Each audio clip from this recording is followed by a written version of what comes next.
펜션이라는 것 자체를 그냥 개념적으로 하나로 놓고 갈 게 아니라 펜션도 정확하게 카테고리를 만들어서 거기에 대해서 대응을 하셔야 돼요.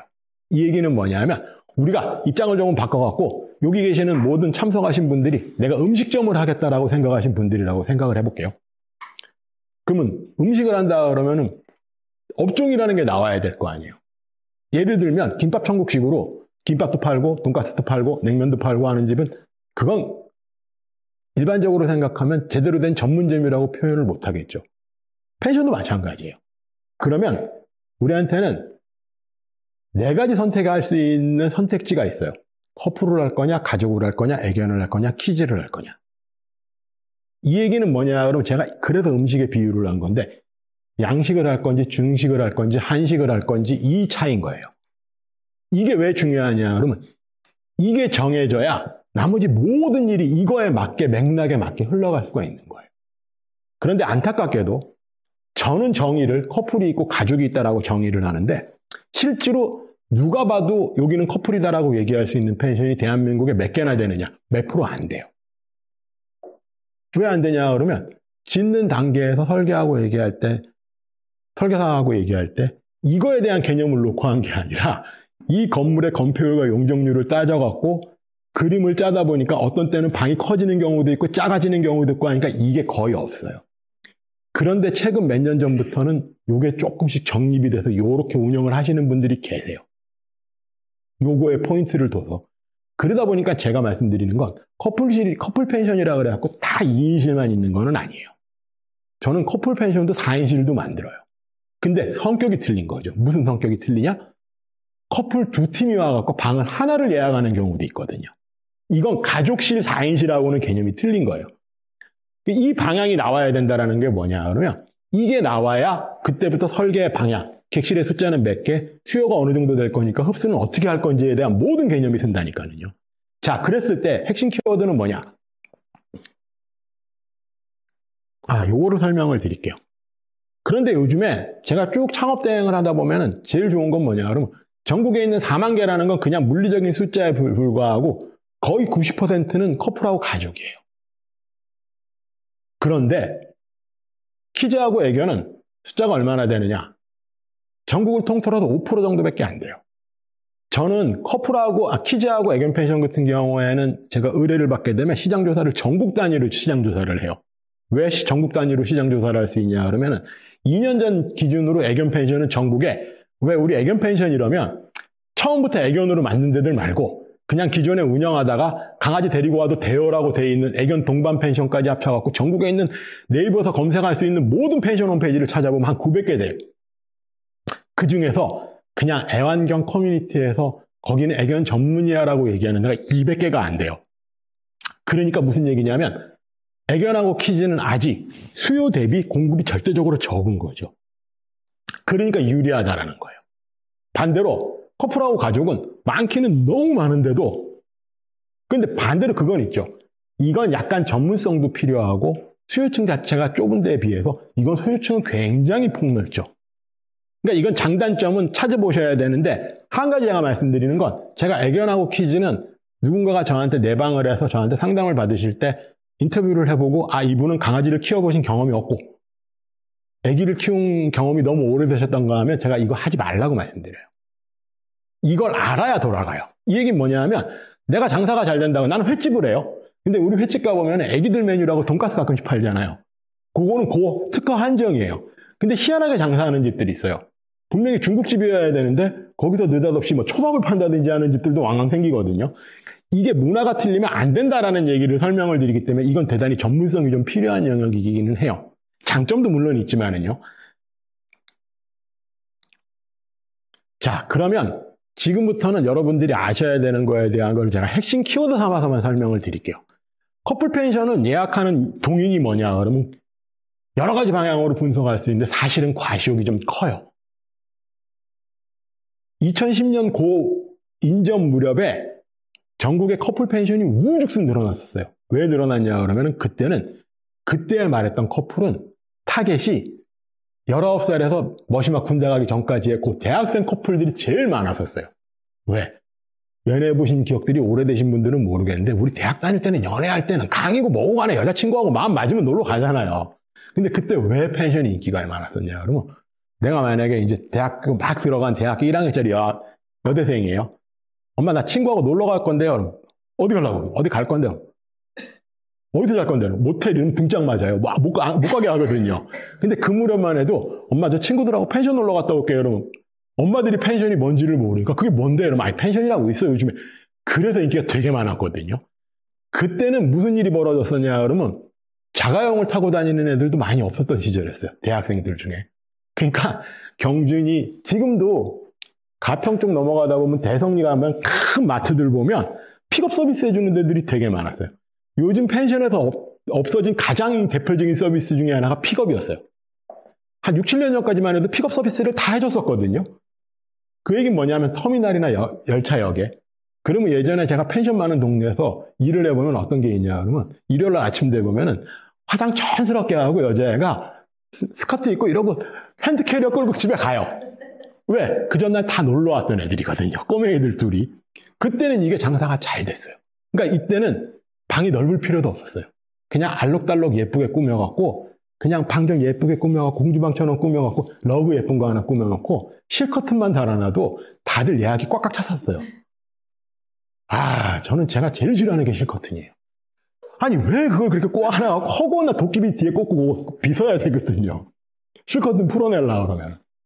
그래서 일종의 과시욕인데 사실은 풀빌라는 100% 커플 컨셉으로 가셔야 되는 게 맞는 장소예요. 원래는. 이게 커플을 지금도 풀빌라는 가보면 어떤 게 있냐 그러면 침대는 무조건 하나예요. 퀸 사이즈. 둘이 잘 수 있는. 근데 최대 4명까지 잔대요. 그럼 제가 항상 물어보는 게 그거죠. 그럼 2명은 어디서 자라고? 그럼 바닥에서 자야 되잖아요. 더 안타까운 건 밥은 식탁도 2인용을 갖다 놨어요. 그러면 옆에서 이렇게 모서리에 낑겨앉아서 밥 먹을까요? 그렇잖아요. 근데 그게 왜 벌어졌느냐? 처음부터 전략적인 판단 없이 그냥 풀빌라라고 지어놨는데 원래는 2명만 받을 생각이었는데 안 팔리기 시작을 하니까 사람 숫자를 더 넣어서라도 팔려고 생각을 하는 거죠. 저 같은 경우에는 차라리 그럴 경우에 처음에 전략적으로 객실 수가 좀 많잖아요. 그러면 여러 타입의 객실을 만들어 드리는 거죠. 성격은 동일하게 가더라도. 사실 제가 제일 고객들을 납득하고 설득하기 힘들다라고 얘기하는 것 중에 하나가 커플들은 커플들의 문화를 알아야 돼요. 그래서 제가 남자분들이 대부분 펜션 비즈니스에 적합하지 않다라고 말씀드리는 이유 중에 하나가 남자분들이 그걸 잘 모르세요. 제가 감성 펜션이라고 하나 만들어드린 적이 있었어요. 남자 사장님이 어떻게 하다 보니까 저하고 갑장이시더라고요. 그래서 나중 되니까 서로 술 몇 번 먹고 나니까 왜 우리나라 남자들 그런 거 있잖아요. 은근히 말도 놓게 되고. 그래갖고 저는 이제 세팅을 다 해갖고 저 같은 경우는 좀 특이하게 제가 숟가락 젓가락도 제가 다 사갖고 넣어요. 근데 제가 그때 뭐라고 그랬냐 그러면 불멍장을 하나 근사하게 만들고 마샬이나 좀 디자인 괜찮은 블루투스 스피커를 하나 넣자 그랬더니 이 양반 딱 저거 뭐라 그러냐 그러지 말고 노래방 기계 어때? 그래서 그걸 왜 넣으려고요? 좋잖아. 그 양반은 자기가 평생 제일 재밌는 놀이거리가 뭐냐 그러면 주말에 공 치고 클럽하우스 가서 땡기고 노래 한마디 하는 게 최고인 거예요. 근데 20대, 30대, 40대들을 타겟으로 하는 감성숙소에 금형 노래방 기계를 놓자고 하는 순간 제가 그거 싸우는데 죽는 줄 알았어요. 그래서 제가 오늘 강의 시작할 때 사실과 현상을 논리로 덤비기 시작하면 못 이긴다라는 게 나중에 그 얘기도 나와요. 아니 뭐 젊은 애들이라고 노래방 싫어해? 다 노래방 가잖아. 이렇게 나오면 답이 안 나오는 거예요. 이해되세요? 그러니까 문화가 틀리다니까요. 두서없는 얘기긴 한데 제가 재밌는 얘기 하나 해드릴게요. 펜션을 지으시는 사장님들이 되게 인테리어에 신경을 많이 써요. 고급스럽게 하겠다고. 근데 재밌는 건 이게 요금이 비싼 펜션들 가보잖아요. 그럼 인테리어가 되게 좋을 것 같잖아요. 홈페이지를 본 거하고 실제로 가보면 또 느낌이 좀 틀려요. 그리고 결정적으로 어디서 차이가 나는 줄 아세요? 주말에 1박에 4, 50만 원짜리 펜션을 예약하고 올 수 있는 사람들은요. 그 사람들 사는 집이 우리 펜션보다 인테리어가 훨씬 좋아요. 그걸 넘어서긴 힘들어요. 우리 호캉스라는 얘기 한동안 되게 많이 유행했잖아요. 제가 호캉스가 과연 왜 인기일지 되게 궁금했었거든요. 심지어 서울 도심에 있는 호텔로 호캉스를 간다는 것 자체가 그거에 대해서 제가 딱 납득할 수 있었던 인터뷰 대목이 뭐였냐 그러면 소설가 김영하 씨가 딱 그 얘기 써놨더라고요. 내가 쉬고 싶을 때 내 집에서 쉬면 내 일상의 상처가 눈에 띈대요. 내가 집에서 하루쯤 늘어지게 쉬려고 소파에 누웠는데 보다 보면 저기 빨래거리도 남아있고 저기 먼지가 쌓인 것 같고 하니까 자꾸 치우려고 하니까 아예 낯선 공간을 가는 걸 좋다라고 생각을 하는 거죠. 그러면 반대로 호캉스가 인기가 있는 건 뭐냐 그러면 내가 늘 머물던 일상에 내가 여러 가지 기억이 있던 공간이 아니라 전혀 새로운 공간에 가서 하루를 묵고 온다는 게 나한테 힐링이 되는 것처럼 펜션도 고급이라 그래갖고 벽에 비싼 거 붙이고 이게 중요한 게 아니라 그래서 제가 항상 강조하는 건 펜션은 설계를 할 때 고급스럽게 만드는 게 아니라 색다르게 만들어야 된다라고 얘기해요. 낯설게. 심지어는 제가 자주 쓰는 방법이 뭐냐 그러면 제가 비용 줄이려고 할 때 우리가 보통 집이 삼각형이나 원형은 나오지 않아요. 설계를 할 때. 특별한 경우를 빼면. 그랬을 때 제가 제일 자주 쓰는 뭐예요? 거의 3면을 다 유리로 만든 펜션을 만들려는 노력을 꽤 많이 해봤어요. 이 얘기를 딱 꺼내면 건축주가 뭐라고 그러시냐 그러면 단열은 안 추워? 근데 문제는 뭐냐 그러면 생각의 차이인 거예요. 펜션은 1박 2일을 하고 와요. 와서 그거 춥고 덥고는 1년 12달 그 집에 사는 나만 힘든 거지 1박 2일 온 애들은 다소 그 느낌 자체가 좋잖아요. 그러면 난방에 조금만 신경 써주면 다소 우풍이 좀 있고 뭔가가 좀 불편해도 그거 느낄 때쯤 되면 집에 간다니까요. 그래서 제가 예전에는 정말 초창기 때는 펜션 홈페이지를 찍을 때 어떤 식이었냐면 여기가 지금 만약에 주방이잖아요. 냉장고를 놔보니까 냉장고가 정말 안 이쁜 거예요. 백색 가전 냉장고가. 저기 끝에 보이죠? 그래서 제가 무슨 짓을 했냐 그러면 사진 찍는 날 이걸 빼가지고 베란다에다 갖다 놓은 적이 있거든요. 실제로 그러고 영업을 했어요. 처음에 저한테 굉장히 반대하셨어요. 이거 멀어서. 근데 웃기는 건 뭐냐 그러면 펜션에 놀러 온 애들이요. 저 냉장고 문을 여는 게 1박 2일 동안 몇 번 열까를 생각하면 아무런 문제가 없어요. 이게 어떤 게 있냐 그러면 펜션에서 제가 직기비품을 살 때 맨날 고민하는 게 밥솥이에요. 자, 보통 일반적인 경우에 펜션에 와서 밥을 몇 번을 먹고 갈 건지를 생각을 해보면 극성스러운 엄마가 아기들 데리고 온 경우는 두들겨 깨워갖고 아침을 먹이지만 밥 먹는 경우가 거의 없다시피 해요. 3시에 입실하면 그냥 방 안에서 좀 앉아있다가 마당에 있는 데 가면 좀 이렇게 거닐기도 하다가 무언가를 하고 나면 저녁에 바베큐를 할 시간이 되잖아요.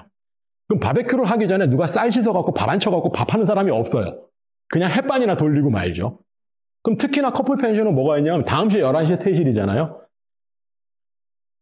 요새 젊은 사람들 중에 누가 아침을 펜션에서 기를 쓰고 아침에 일어나갖고 또 설거지해갖고 밥하고 반찬 차려 먹는 사람이 없거든요. 그래서 제가 한동안은 밥솥을 빼본 적도 있어요. 근데 이게 참 신기한 게 빼놓으면 또 찾아요. 그래서 제가 무조건 그냥 2인용 밥솥 하나 정도를 놔두거든요. 그러니까 냉장고가 저기 있어도 된다는 얘기죠. 차라리 저걸 빼고 제가 요즘에 뭘 넣냐 그러면 커피 머신이나 정수기를 놔요. 이 얘기는 제가 자주 써먹는 얘기 중에 하나인데 호캉스 얘기가 나왔으니까 하나 곁들여 볼게요. 여러분들 생각하기에 우리나라 숙박시설 중에서 제일 좋은 게 호텔이잖아요. 호텔의 평균 요금이 어느 정도 된다고 생각하세요? 아직 35만 원을 넘지 못했어요. 우리나라 펜션에, 우리나라 모든 호텔의 일반적인 객실 요금이. 물론 우리가 뉴스에 나오는 것처럼 세계적인 스타나 해외 정상들이 와서 묵는 소공동의 스위트룸 이런 거 빼고 일반실 개념으로 제가 풀빌라 펜션에 대해서 되게 웃기게 하고 재밌게 생각하는 게 뭐냐. 펜션 자체에도 재밌게 생각하는 게 제가 지자체 강의를 좀 많이 해요. 그러면 지자체 강의를 하러 가면 주로 펜션을 운영하시는 사장님들이 한 4, 50분 이렇게 모여 앉아갖고 강의를 받으세요. 제가 첫날 딱 물어보는 거였어요.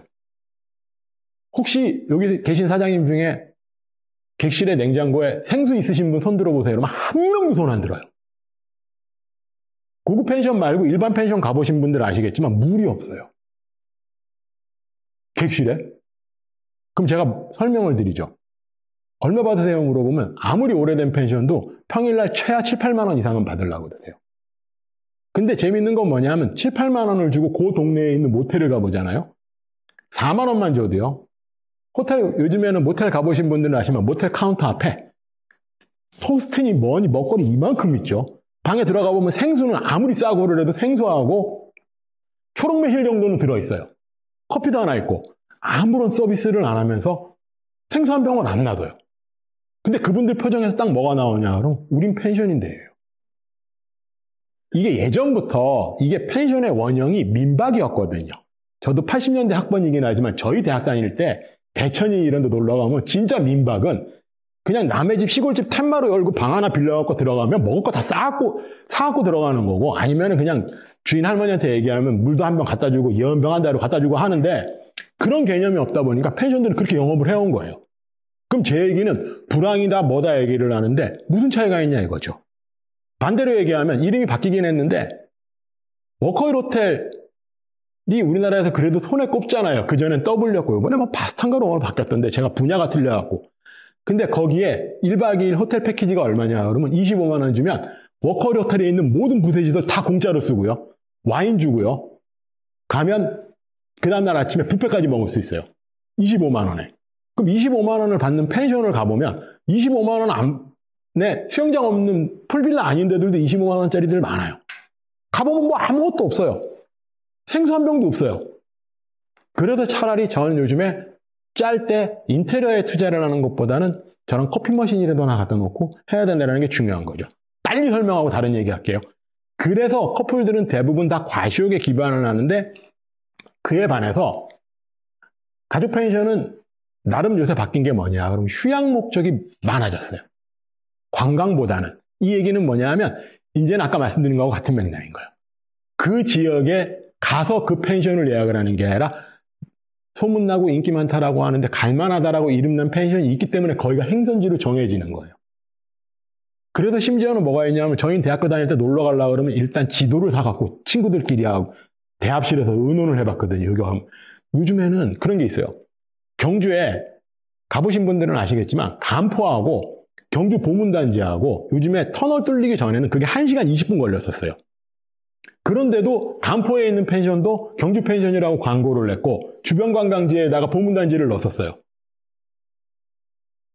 근데 애들은 거기도 그냥 경주 펜션이라고 가요. 왜 가냐 그러면 요즘에는 다 그냥 출발하는 날 아침에 내비 찍고 가니까 이 지리 개념이 없는 거예요. 개념 자체가.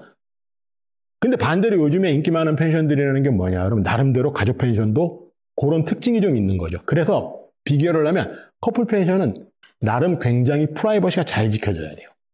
이 두 개를 섞으면 안 된다는 거에 가장 큰 차이가 뭐냐 하면 내가 이제 애들이 한 중학교 됐으니까 애들 데리고 와이프하고 부모님하고 놀러 가야 되겠다고 가족 펜션을 갔는데 새파랗게 젊은 애들이 진짜 눈꼴시 나온 짓 하면은 이거 진짜 보기 싫어서 안 가게 되거든요. 커플들도 마찬가지예요.